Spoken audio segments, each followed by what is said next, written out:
बात कुछ चल रही थी हज़रत अबू बकर सिद्दीक़ के ताल्लुक़ से। हज़रत अबू बकर सिद्दीक़ रज़ियल्लाहु ताला अन्हु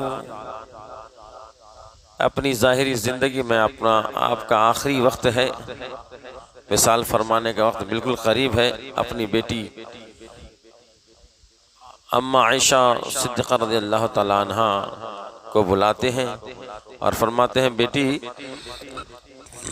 तुम्हारे 2 भाई हैं और तुम्हारी 2 बहनें हैं। मेरी फला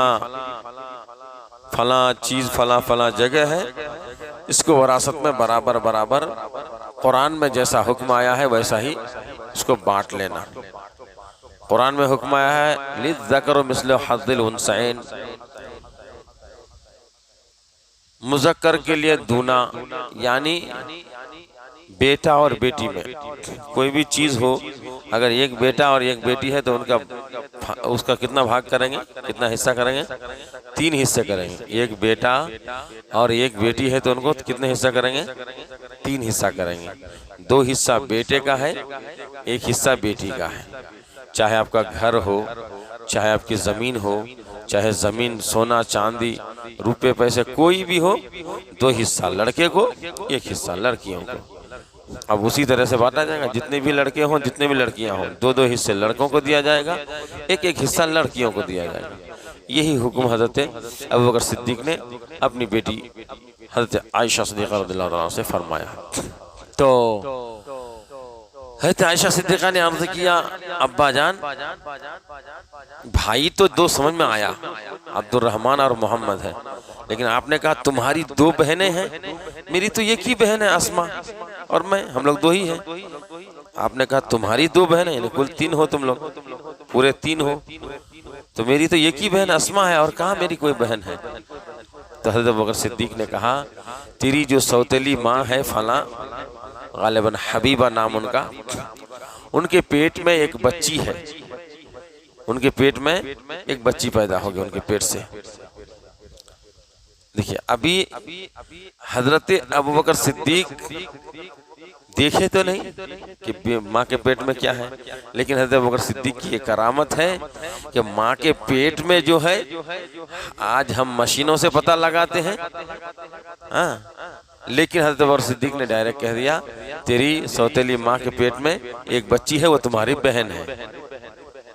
हाँ, और सेम ऐसा ही हुआ, जब पैदाइश हुई तो बच्ची पैदा हुई, जब पैदा हुई बच्ची तो बच्ची पैदा हुई, लड़की पैदा हुई, जैसा हजरत अबू बकर सिद्दीक ने बशारत दी थी सेम उसी तरीके पर पैदा हुई। तो ये भी एक हजरत अबू बकर सिद्दीक की करामत है।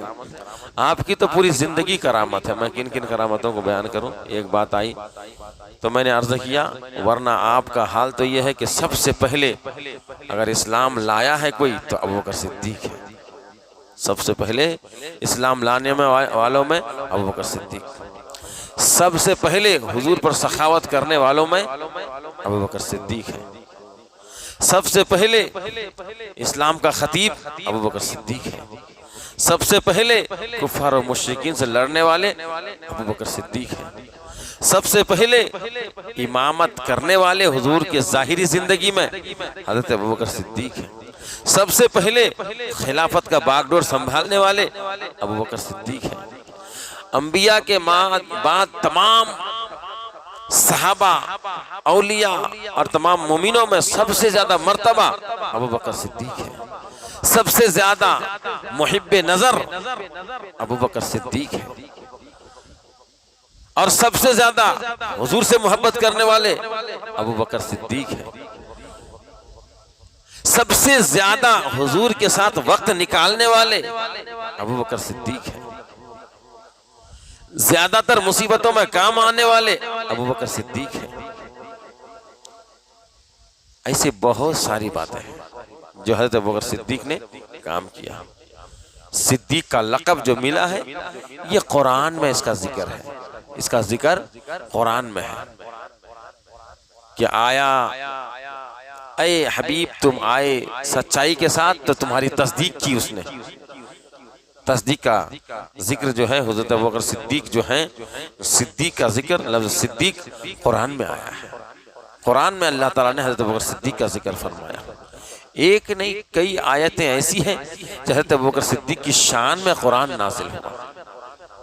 हाँ, आज 21वां रमजान, पहली ताकरात चली गई।